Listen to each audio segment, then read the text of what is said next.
Back with us now here on SSPTV News, we have Charles McAwee. He is one of our political experts. I like to call you that because I think you know a thing or two about politics and history in the Hazleton area.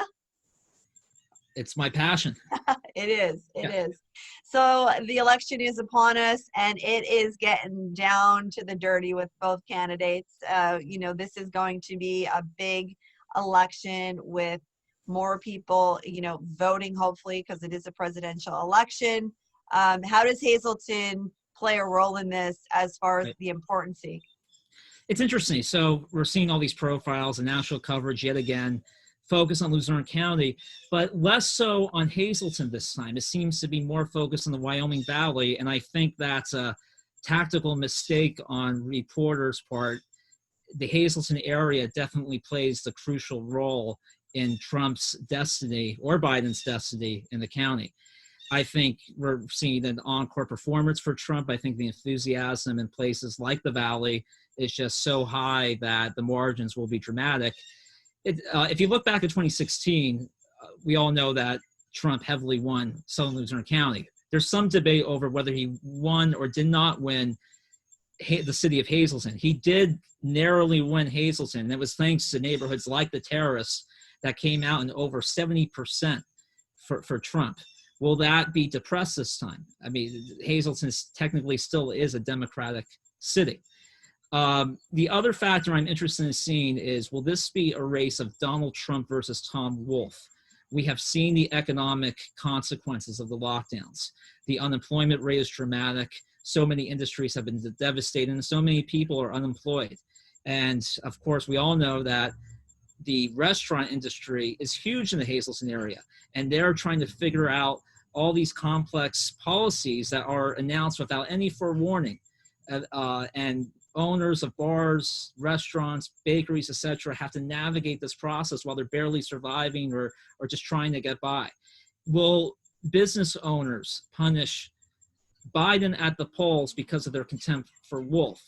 There are polls that suggest that the favorability rating for Wolf is higher than we would anticipate, and I do question some of those polls, because if you talk to anyone on either side, there seems to be a deep bipartisan concern over Wolf's response to this pandemic.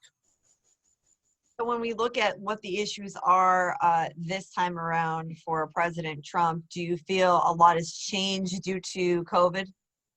Yeah, I think this will be a referendum on COVID, and that could hurt Trump, or it could just be something that people let go by and they will stick with Trump.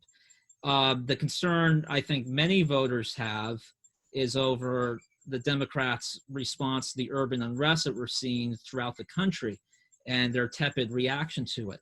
And although Hazleton is removed from that, they're still watching on television, they're taking it in on social media, and they're seeing what's going on.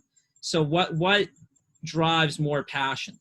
Trump's response to the coronavirus and the reality that we're living in this period where we remain in lockdown, where we're still talking virtually, or the Democrats' handling of rising violence in cities like Philadelphia and New York? So do you feel that people will be more educated when they go to the polls this time around?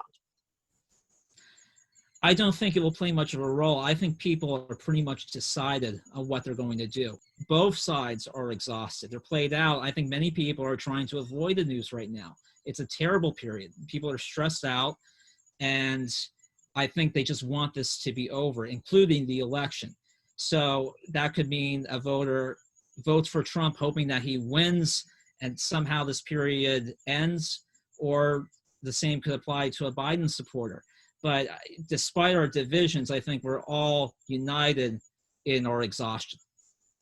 Most importantly, people need to come out. They need to vote in this election.